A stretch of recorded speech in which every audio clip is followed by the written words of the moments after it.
Welcome to our channel. Today we how to scale grammar knowledge with English Grammar 101 step by step clearly. Start by familiarizing yourself with the basic concepts of English grammar. Begin with parts of speech such as nouns, verbs, adjectives, and adverbs. Study each part of speech separately to grasp their functions in sentences.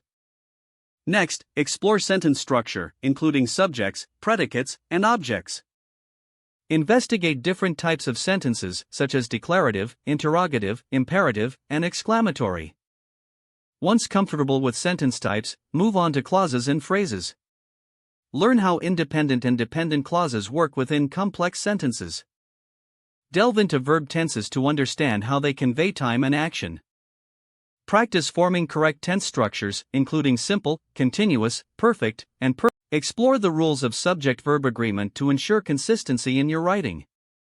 Study common grammatical errors, like run-on sentences and sentence fragments. Identify ways to correct these errors for clearer communication. Next, examine punctuation rules, focusing on commas, periods, and quotation marks. Learn how punctuation affects the meaning and flow of your sentences. Review style guides to understand formatting basics for written English.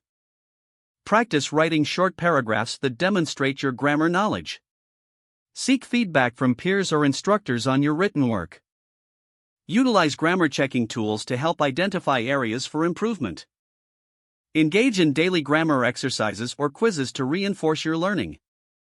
Finally, immerse yourself in reading diverse materials to observe grammar in context. Regular practice and exposure will help you scale your grammar knowledge effectively. If the page does not load, refresh the browser or try again in a private or incognito window. Make sure you are using the correct email address, then retype it carefully to avoid small typos. If your password is not accepted, use the reset option and create a new strong password you can remember. Check your spam folder for verification or security emails, then complete any requested confirmation steps. Enable two-factor authentication if available to improve account security and reduce unauthorized access risk. After signing in, review your profile details so your contact information and settings are accurate and current. If you see an error message, note it down and try again after restarting your device and internet connection. Don't forget to like this video and subscribe to our channel for more step-by-step tech guides.